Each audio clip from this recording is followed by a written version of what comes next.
because what you essentially need is you need a culture, and the culture, of course, is underpinned by a set of values that embraces principles of human dignity, respect, transparency, and in an enabling environment for employees to actually address matters such as these. Nog 'n skokding wat ek vroeër aangehaal het.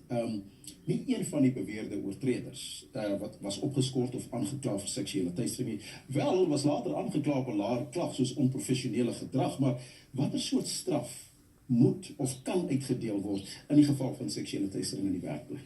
That's quite a tough one to answer, because essentially Dan moet hulle nie geskort word. sanction, yes, sanction to in any disciplinary matter is dependent on the nature of the offence. So the obligation an employer has is to obviously investigate a matter the minute it is reported, and based on the outcome of that investigation to then formulate a charge which is appropriate under the circumstances. Now, of course, there are charges that are more serious, and then there are charges which are regarded as minor charges in an organization.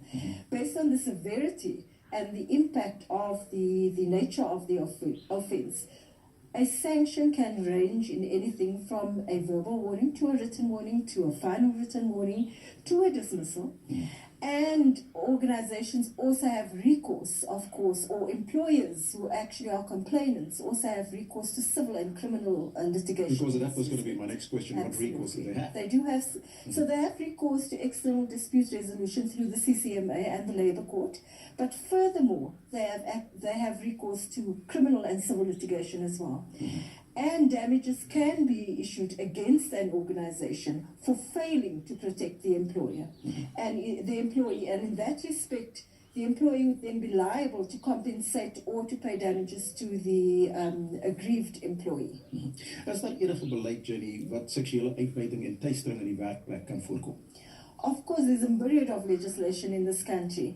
So we have, of course, the Employment Equity Act, which defines sexual discrimination as an unfair discriminatory practice.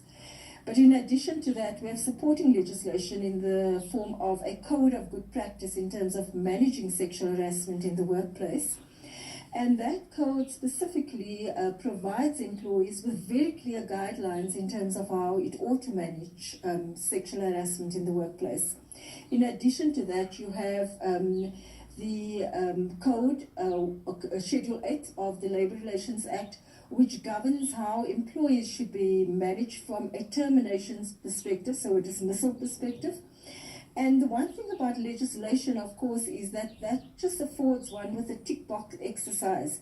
So I think what is missing here, and seemingly missing in the situation at the SABC, is the gap between legislation and policy, and the implication in terms of the application of that.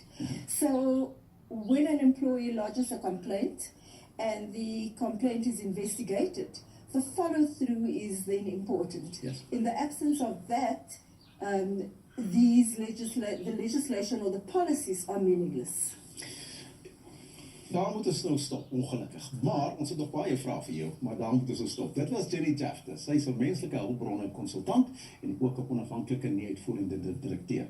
Nou dankie dat jy vanaand saamgekyk het saam met ons. Ek groet tot namens die span tot môre aand, dieselfde tyd, dieselfde plek. Totsiens.